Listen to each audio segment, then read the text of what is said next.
माननीय सदस्यों से आग्रह कर रही हूं, जो भी माननीय सदस्य अपना लिखित भाषण देना चाहते हैं वह सभा पटल पर अपना भाषण रख सकते हैं। माननीय सदस्य श्री लाल जी वर्मा जी। माननीय सभापति जी, मैं आपका आभारी हूं कि स्वास्थ्य जैसे महत्वपूर्ण बजट पर आपने मुझे बोलने का अवसर देने का काम किया है। मान्यवर, जहां सभी वक्ताओं ने इस बात को कहा कि स्वास्थ्य और शिक्षा देश के स्वास्थ्य के लिए सबसे महत्वपूर्ण है, लेकिन हमें इस बात का दुख है कि माननीय वित्त मंत्री जी ने जो 9 प्राथमिकताएं अपनी गिनाई बजट का, उसमें स्वास्थ्य को रखने का काम नहीं किया गया। साथ ही साथ ये स्वास्थ्य का जो के बगैर कहते हैं ऊपर भगवान है नीचे डॉक्टर है, और उसके बावजूद भी स्वास्थ्य का जो बजट है वो इस वर्ष 23-24 के मुकाबले, मैं जीडीपी के अनुसार मैं नहीं कहना चाहूँगा, उसके अनुसार तो हमने 2017 में नेशनल स्वास्थ्य मिशन ने इस बात को स्वीकार किया था कि हम जीडीपी का करीब 2.5% स्वास्थ्य के बजट पर खर्च करेंगे, जो अभी 0.28% है केंद्र का। मान्यवर, लेकिन दूसरी तरफ जो टोटल बजट है उसका जहां 2023-24 में परसेंटेज था 1.91, वहीं 2024-25 में जब क्रांतिकारी बजट कहा जा रहा है तो स्वास्थ्य का बजट हो गया 1.81%। माननीय सभापति महोदया जी, 2024-25 के हेल्थ सेक्टर पर अगर हम 2017 के नेशनल हेल्थ पॉलिसी के अनुसार माने तो जहां ये कहा गया था कि 2.5% हम खर्च करने का लक्ष्य रखा गया था, जिसके अनुसार इसका जो बजट होना चाहिए था वो 3.3 लाख करोड़ का होना चाहिए था, लेकिन वो हमने पूरा करने का काम नहीं किया। माननीय डॉक्टर जायसवाल जी स्वयं डॉक्टर हैं और इसलिए इस विधा के बारे में पूरी जानकारी रखने का काम करते हैं।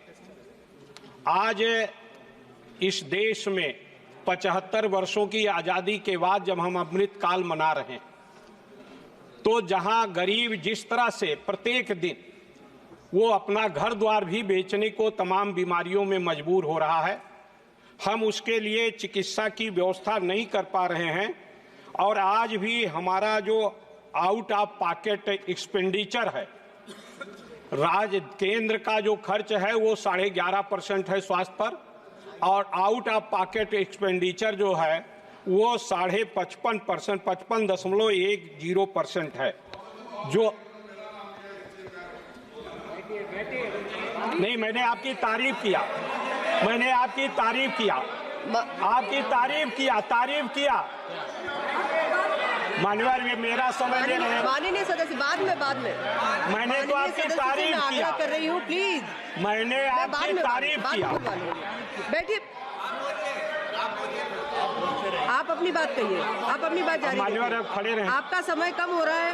माननीय डॉक्टर साहब, मैंने आपकी तारीफ किया कि आपने उस महत्व को समझा है और डॉक्टर होने के कारण तमाम परेशानियों को जानने का काम किया है। आप अपनी मैं उनकी तारीफ कर रहा हूं, चूंकि आप उस बात के जानकार हैं तो इसलिए आपने सारी उन बातों को रखा है।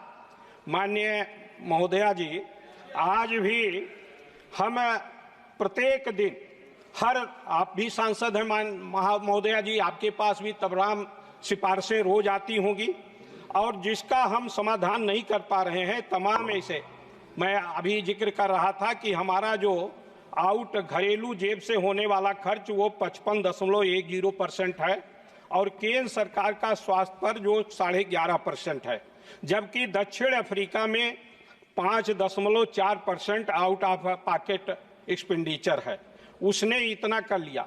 दूसरी तरफ जो हमारा हमने बढ़ाया है मेडिकल कॉलेज, 315 मेडिकल कॉलेज हो गए, और उसके बाद भी जो मेडिकल कॉलेज अब इतना कम मेरे पार्टी का समय है मान्यवर, और इस तरह से आप मुझे इतने माननीय जल्दी सदस्य- सीमित न कर माननीय दीजिए। सदस्य, आप अकेले नहीं हैं, नहीं, आपके दल के और भी जो सदस्य हैं, इसलिए एक मिनट में अपनी बात कंप्लीट हमने करिए। जो पाके जिस तरह से माननीय जिस तरह से इसमें जो है हमने बढ़ा, मेडिकल कॉलेज बढ़ा दिया, एम्स बढ़ा दिया, सब कुछ बढ़ा दिया, लेकिन उसके लिए जो अन्य अवसंरचना मिशन का जो खर्च है, पैसा था, जहां पिछली बार 3,365 करोड़ था, इस बार 2,200 करोड़ रुपए करने का काम किया गया, इसका कम कर दिया गया। दूसरी तरफ मैं, अब चूंकि आपने समय मुझे देने में कमी कर रही महोदया, मैं ये निवेदन करना चाहता हूं कि कुछ सुझाव मैं देना चाहता हूं कि निश्चित रूप से जैसा डॉक्टर साहब ने कहा कि प्राइमरी हेल्थ मिशन जो है और साथ साथ सीएससी है, हर सीएससी पर हमें अच्छे डॉक्टर की आवश्यकता है, सर्जन की आवश्यकता है, मेडिसिन की आवश्यकता है, चाइल्ड स्पेशलिस्ट की आवश्यकता है। ये पूरा कैसे होगा? जितने 315 हमारे मेडिकल कॉलेज खुल गए, वहाँ एमबीबीएस की पढ़ाई चलती है, और वहाँ पर पोस्ट ग्रेजुएशन की अभी एमडी और एमएस की पढ़ाइयाँ नहीं हो पा रही। उसकी मान्यता देने में पहले सीआई तो बड़ी बाधा डालती थी, जिसके कारण मेडिकल कॉलेज नहीं खुल पाते थे। उसको समाप्त करके अभी 2 मिनट और लूंगा, नहीं, उसके 2-2.5 मिनट उसके जगह पर एनएमसी की व्यवस्था की गई। उस एनएमसी ने भी आज तमाम तरह के व्यवधान खड़ा करने का काम किया है, और जहां तक डॉक्टर साहब स्वयं स्वास्थ्य मंत्री डॉक्टर हैं, वो जानते हैं कि मेडिकल कॉलेज चलता है रेजिडेंट के माध्यम से। जब तक पीजी रेजिडेंट नहीं होंगे तब तक वो मेडिकल कॉलेज जिला अस्पताल के बराबर है। अगर उसको मेडिकल कॉलेज बनाना है तो वहाँ पोस्ट ग्रेजुएशन की कक्षाएं होनी चाहिए, उसकी मान्यता में शिथिलता होना चाहिए। तीसरा, मैं आपसे निवेदन करना चाहूंगा आपके माध्यम से सरकार से, जैसे आयुष्मान भारत का जो कार्ड आपने बनाया, एक अवसर दिया कि लोगों को स्वास्थ्य सेवाएं मिल सकें, लेकिन वो कार्ड लेकर जब किसी संस्था में जाता है, चाहे वो गवर्नमेंट संस्था है, तो उसके लिए उसको इंतजार करना पड़ता है कि वो पैसा पहले आवे तब उसका इलाज शुरू हो।